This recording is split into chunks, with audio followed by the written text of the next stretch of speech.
recommended Democrats should put up more of a fight and go down to these federal agencies, bang on the doors, demand access. Well, maybe they were listening. They did that. They've gone to USAID, the Department of Education. It hasn't had much of an impact. So what now? Yeah, Dan, I was wrong because it looked more like a senior's home when they canceled Jello night. It just wasn't optically a good moment for us. In terms of what we should do is be more optimistic and future looking. All right. Hey, guys, welcome back to the channel. So today we're diving into some seriously crazy stuff happening on the political scene right now. This shift, or maybe we should say earthquake, in the political landscape, it's like tearing up everything we thought we knew just a few months back. The Democrats are in a tailspin, and honestly, it's kind of dizzying to watch. I mean, talk about implosions, right? Their approval ratings have just been nosediving. Like, it's shocking. All those folks saying, hey, we're solid, are now probably like clinging to any bit of hope they can find.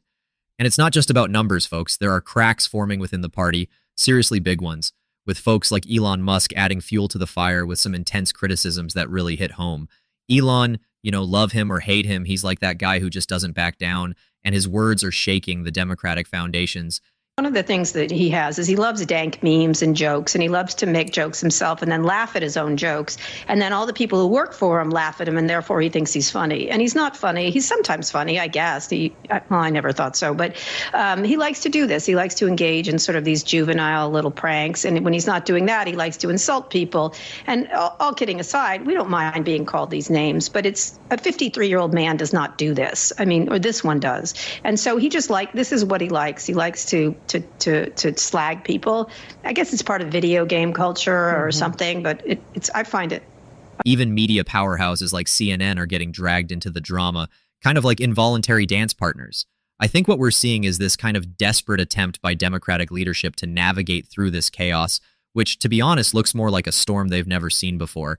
And hey, if you're passionate about these shifts or just love following the story behind the headlines, make sure to smash that subscribe button because it genuinely makes my day knowing you're part of this community. I'm aiming for 1,000 subscribers by the end of February, so your support means the world to me. Stick around and let's tackle these issues together. All right, so jumping from that political turmoil, let's really get into the Democrats' tactics these days. It's kind of astonishing to watch. They seem to be scrambling, kind of like a football team that's just lost all sense of strategy during the final minutes of the game. It's a lot of chaos, a lot of trial and error, and to be honest, it seems like their focus is everywhere but where it matters. First off, there's this fixation on Elon Musk. And it's just, obvious how desperate they are. I want to hear why, but do you think that calling Elon Musk a dick is effective messaging for confronting what is a potentially irreversible transformation of the U.S. government? Well, he is a dick. And I think that he's also harming the American public in an enormous way. And what I think is really important, and what the American public want, is for us to bring actual weapons to this bar fight. This is an actual fight for democracy, for the future of this country. And it's important to push back on the chairperson of this committee. I mean, Marjorie Taylor Greene talks about having decorum, about bipartisanship. This is the person that lies more than anybody else in the entire Congress. And so if she is going to make a mockery of hearings, I want to make sure that us as Democrats are bringing that same level of energy. And of course, after those comments, we went into exactly what Elon Musk is trying to do: dismantling the Department of Labor, dismantling the Department of Education, dismantling all of our consumer protection agencies. And so it's all important, but it's also important to get the attention of the American public and call Elon Musk out for what he is, and to make people know that Marjorie Taylor Greene is not a serious legislator and she shouldn't be treated as such. I mean, instead of addressing the issues that are crumbling their own support base, they're busy sparring with a tech mogul like Elon, trying to undermine his influence. Musk has become this runaway train, barreling through opposition with his fearless commentary and relentless criticism, and Democrats seem to be holding on for dear life, hoping they don't get swept away in the wake. You have people like Scott Galloway and Kara Swisher on CNN trying to discuss tactics. And here's the thing, they're often punctuating these segments with moments of nervous laughter, but you can almost see the worry simmering beneath. It's kind of hilarious, almost like they don't believe in the new strategies they're pushing.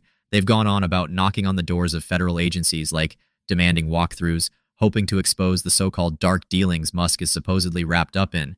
It feels more like a bunch of kids storming into a candy store claiming to find a secret stash, hoping to be the heroes of their tale. But let's be real here. These theatrics haven't proven to be game changers. They've attempted interventions at places like USAID and the Department of Education, expecting some revolutionary outcome. Right now. Well, they would notably argue that they're trying to have some oversight. They would like to know what the functions that he's doing are. They want more transparency, and they don't like power being ceded to him with little, frankly, accountability or even that transparency. That doesn't give you pause? Sure, that's what I said. I'm conflicted because the way this is being approached, look, if I could wave my magic wand, I would also identify ways to reduce waste in the federal government. When I ran for president, Laura, that was one of my propositions, to engage one of the world's foremost consulting firms to literally look at the entire federal budget and make thoughtful recommendations to Congress about how we could actually become more efficient, more effective. And that was a proposition of mine. Unfortunately, Democrats are only focused on one thing right now, Mr. Musk. The fact of the matter, he's quite popular. He has the largest platform in human history, which is, of course, Twitter/X. And I think we're missing the boat as Democrats. And all I'm saying is that sometimes it's better to join them and actually play a role in how the strategy works rather than so pathetically, frankly, try to combat something that clearly is a steamroller, and Democrats are being steamrolled. And I'm deeply concerned about that. Yes, Musk is not elected. He has no accountability other than Donald Trump, and that's a frightening combination. And I don't want to cross my fingers. I think Democrats should join the club and then have more credibility to actually raise the alarm about constitutional issues. Right now, it's the boy who cried wolf. Well, fair point. And yet they feel he may be more polarizing than popular.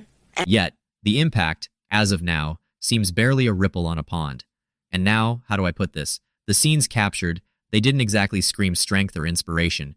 Instead, they seem to echo the desperation of a group losing sight of its fundamentals. Meanwhile, turning their attention inward hasn't been much better. I mean, the internal discord is thriving. Prominent figures within their ranks are voicing frustrations over the lack of coherent strategy and unified vision. Dive into the heart of their meetings, and you'll find everything but harmony. It's like, sort of, watching a dysfunctional family reality show unfold live.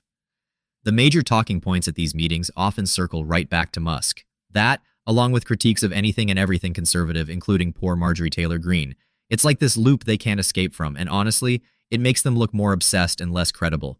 Margie is a target for their jabs, and even though we're not sitting with bated breath at every word she says, their concerted efforts to discredit her betray their fatally disjointed priorities. You've got commentators caught up in what seems more like playground antics than thoughtful political discourse, tossing out phrases meant to castigate Musk, labeling him all sorts of unfavorable things.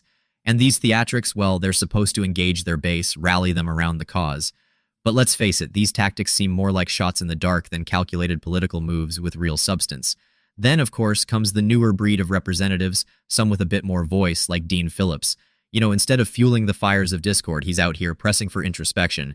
Phillips, the former congressman from Minnesota, has been a surprising voice, pointing out the effectiveness of choosing collaboration over constant opposition. He raises some pretty solid points. Musk's popularity, after all, isn't just a passing phase. It stems from more than just his business acumen.